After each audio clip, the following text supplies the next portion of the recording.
दोस्तों हमारे चैनल दर्पण ज्ञान सागर में आप सभी का स्वागत है।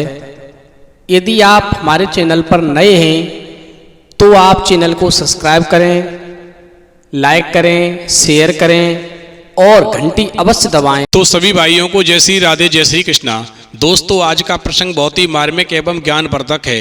दोस्तों आज का प्रसंग है जिसका लिया है उसका चुकाना पड़ेगा। तो दोस्तों वीडियो शुरू करने से पहले मेरा आपसे अनुरोध है, यदि आपने अभी तक हमारा चैनल सब्सक्राइब नहीं किया है तो प्लीज़ आप हमारे चैनल को अभी सब्सक्राइब कर लें, क्योंकि आपका एक सब्सक्राइब हमारे लिए बहुत ही महत्व रखता है। तो आ जाइए दोस्तों इस प्रसंग को एक कहानी के माध्यम से समझते हैं। देखिए दोस्तों, बहुत समय पहले की बात है। एक साहूकार यात्री यात्रा से वापस अपने घर पे आ रहा था। रास्ते में अचानक उसे पता चला कि उसके पैसे कहीं गिर गए हैं। दोस्तों अब उसका घर काफी दूर था, बिना पैसों के घर तक पहुंचना संभव नहीं था। अब वो मन में सोच रहा था कि मैं घर जाऊं तो जाऊं कैसे। दोस्तों उस साहूकार यात्री ने कई लोगों से मदद मांगी, परंतु उसकी मदद किसी ने नहीं की। अंत में दोस्तों एक किसान ने उसकी मदद की, उसे अपने घर पे ले गया, उसे खाना खिलाया और उसे पैसे दिए। अब दोस्तों पैसे मिलने के बाद में वो साहूकार यात्री उस किसान से कहने लगा, भैया आज आपने मेरी बहुत ही बुरे वक्त में मदद की है, ये आपका बहुत बड़ा एहसान रहा। यदि मैं सलामत रहा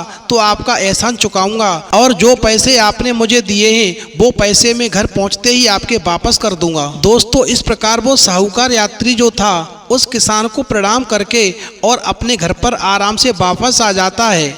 इधर दोस्तों क्या होता है कि घर पे आने के बाद में वो साहूकार यात्री जो था उसकी मृत्यु हो जाती है। और दोस्तों वो साहूकार यात्री मरने से पहले उस किसान के रुपयों के बारे में अपने बेटे को बताना चाह रहा था, लेकिन ऐसा नहीं कर सका और उसके प्राण निकल गए। इधर दोस्तों क्या होता है, जो किसान व्यक्ति था जिसने साहूकार यात्री को पैसे दिए थे वो भी उन पैसों के बारे में भूल गया और समय धीरे धीरे गुजरता गया। दोस्तों एक दिन वो किसान अपने खेत को जोतने के लिए एक जोड़ी बैल खरीद करके लाया। उन बैलों के आते ही उस किसान के घर में खुशहाली छा गई। दोस्तों एक दिन खेत को जोतते समय उस किसान का बैल जमीन पर गिर जाता है और उसको चोट लग जाती है और उसकी मौत हो जाती है। अब दोस्तों वो किसान जो था उस बैल की जगह दूसरा बैल खरीदने की जुगाड़ करने लगा। उसने एक नया बैल खरीदा, लेकिन दोस्तों इस जोड़ी में पहले वाली बात नहीं रही। नया बैल पुराने बैल की तुलना में ज़्यादा जवान था और पुराना बैल जो था वो धीरे धीरे बूढ़ा होने लगा। बैल बीमार पड़ गया और इसी बीच में एक दिन एक व्यक्ति उस किसान के घर पर आता है और कहने लगता है, भैया एक बात बताओ कि तुमसे कभी किसी राहगीर ने कुछ पैसे उधार लिए थे? तो वो किसान कहने लगा, हाँ दिए थे, लेकिन मैं तो उन पैसों को भूल गया था। पर मुझे अब ध्यान आ गया, एक यात्री अपने घर पर वापस जा रहा था तो उसके कहीं पैसे गिर गए थे।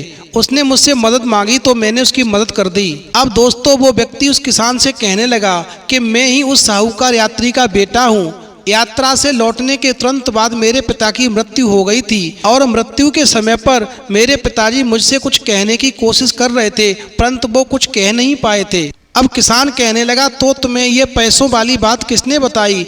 तब वह व्यक्ति बोला, कुछ दिनों पहले मेरे सपने में पिताजी आए और बोले उन्होंने एक किसान से कुछ पैसे उधार लिए थे, किंतु वो चुका नहीं पाए और उन्होंने मुझे आपके घर का पता बताया और उन्होंने मुझे यह भी बताया कि इस उधार को चुकाने के लिए उन्होंने बैल के रूप में जन्म लिया है और बैल के रूप में वह आपकी सेवा कर रहे हैं और सेवा करते करते उन्होंने काफ़ी आपका उधार चुका दिया है और अब भी बाकी उधार वो चुकाना चाहते हैं, किंतु उनके शरीर में अब जान नहीं रही है, वो बीमार पड़ गए हैं। इसलिए उन्होंने आकर के मुझे सपना दिया है कि बाकी जो रुपए बचे हैं वो मैं आपको आपके वापस कर दूं ताकि उन्हें बैल के शरीर से मुक्ति मिल सके। दोस्तों ऐसा कहकर के उस व्यक्ति ने उस किसान के बचे हुए पैसे वापस कर दिए। अब दोस्तों क्या होता है कि जैसे ही उस व्यक्ति ने उस किसान के पैसों को वापस किया, वैसे ही बीमार बैल ने अपनी आखिरी सांसें ले ली और उसकी मृत्यु हो गई। तो दोस्तों इस प्रसंग से हमें ये शिक्षा मिलती है कि जिसका लिया है उसका अवश्य चुकाना पड़ेगा,